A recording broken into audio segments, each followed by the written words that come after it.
Hi Stampers, this is Kim with Great Inspirations. Thanks for joining me today.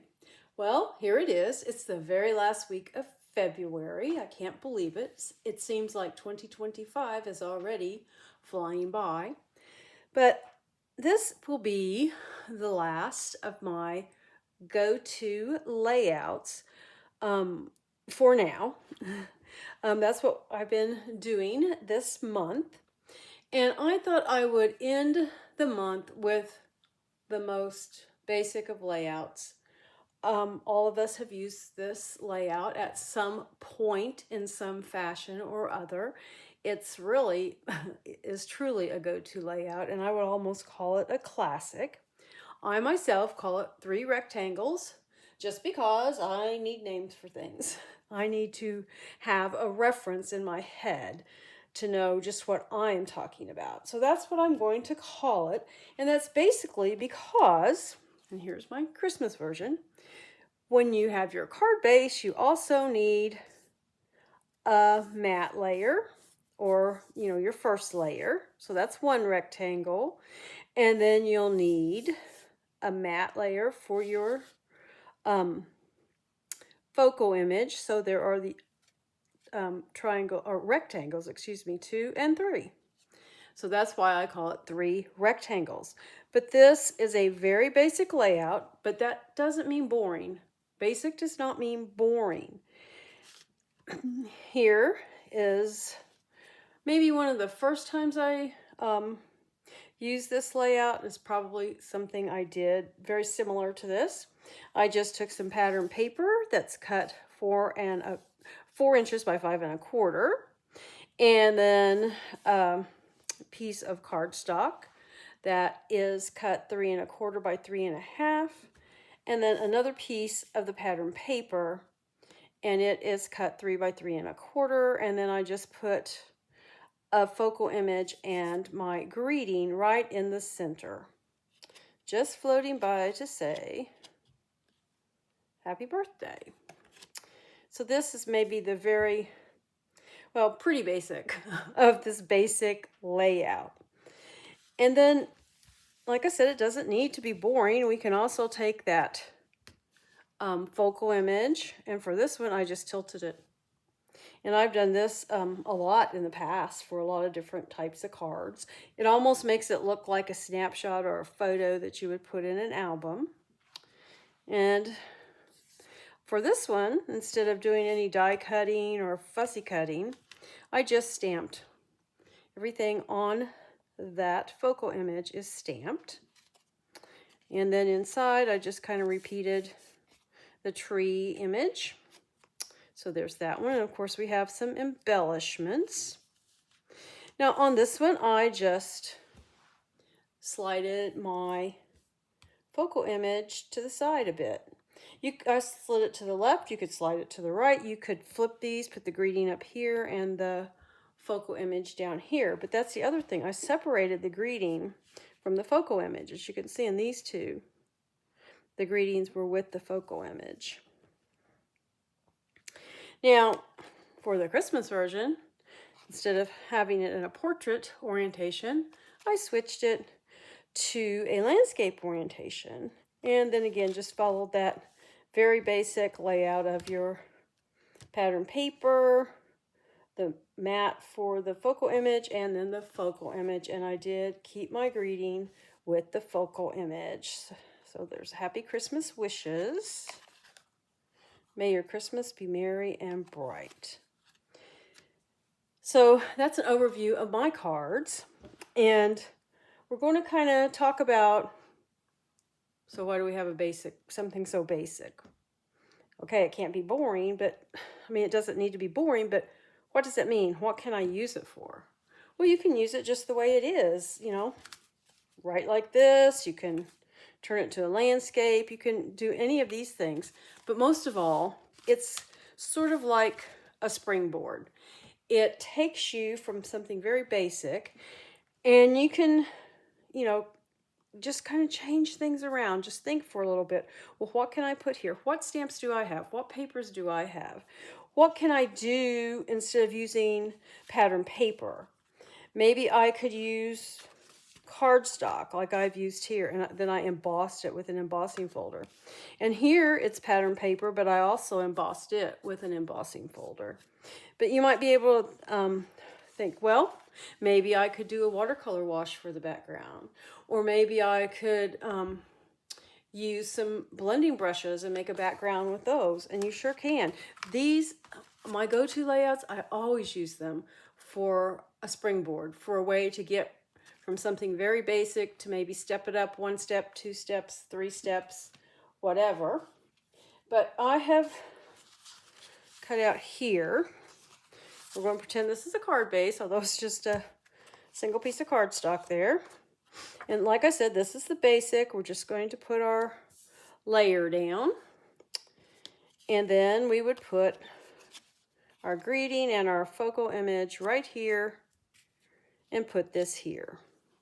We've already talked about some things we can do to change it, but what if instead of this being a rectangle, I know the name I chose is 3 rectangles, but remember it's just a springboard to go from point A maybe to point B or C.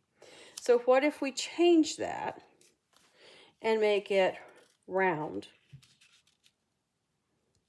We've gone from our 3 rectangles go-to layout to now a rectangle with some circles. But what if we are like, I don't know about that with the hearts. So what if we emboss it? Like I've told you, we've embossed. I embossed some of my other backgrounds, but this is just a piece of cardstock embossed. And then we put that on there. That's another option. And like I said, we can always move where we put this. We can do a lot of different things. Those are just some little pieces to help us visualize that we can move things. But I will show you what I did to kind of make things a little different. So here's this card. And I don't know if you can see, but this pattern paper, it's 4 patterns.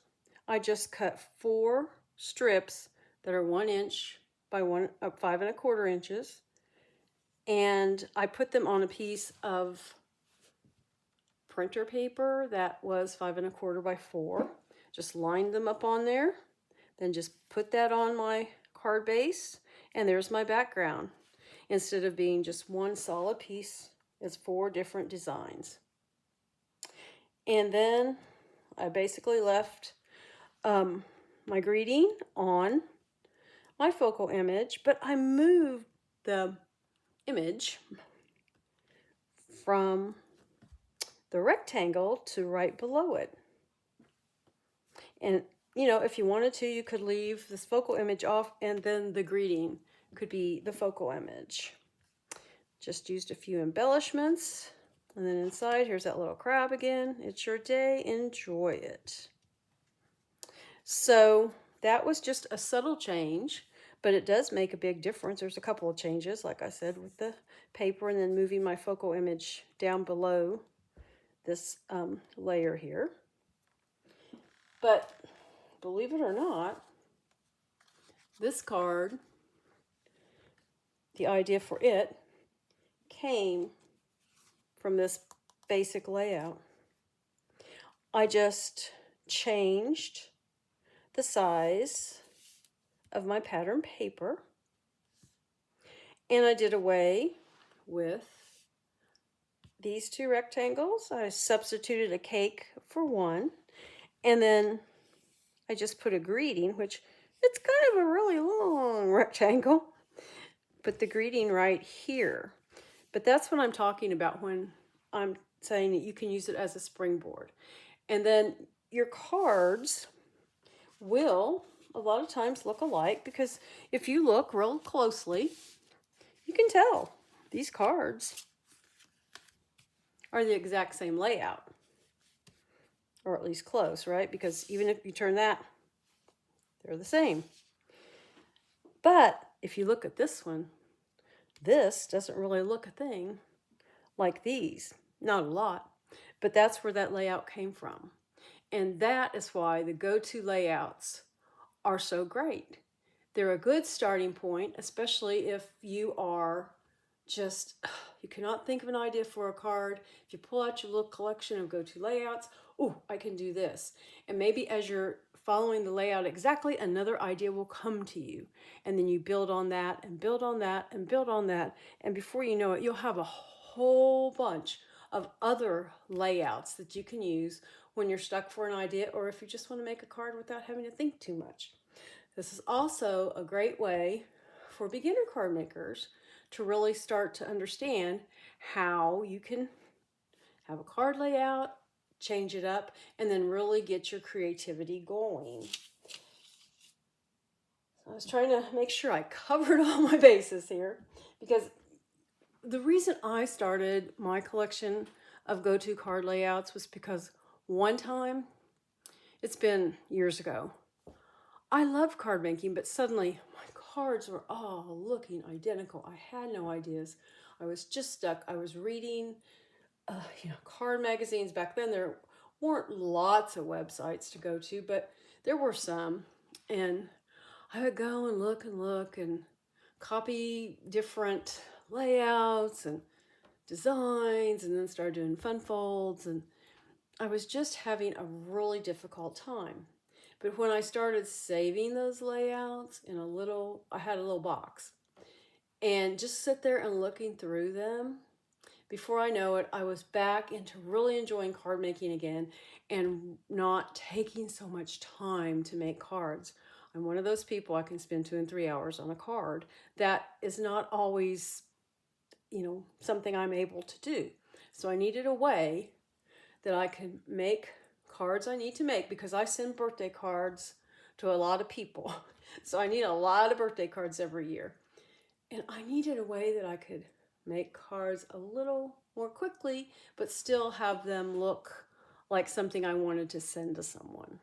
So that's when I started collecting my go-to layouts. Now, this one may or may not get in that box. I don't know. It just came to me while I was making these cards. And that's what I like about it.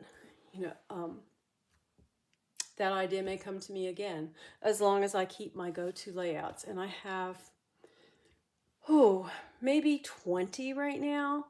I don't keep every layout that I do, but I do have some that I have found I use over and over and over again. They never let me down. And that's what I hope you can do, is find those layouts that work for you. They may not be the same ones that work for me, but I encourage you to, if you don't already have a collection of layouts, that you start that. It's really been helpful for me, and I'm sure it could help you too. Well, that's all I have for you for today. And as always, on my corresponding blog posts, you will find where I got the supplies, and most of them are still available at different manufacturers. And there is a link to that blog post in the description of this video. You have a good rest of your week, and until next time, stamp happy.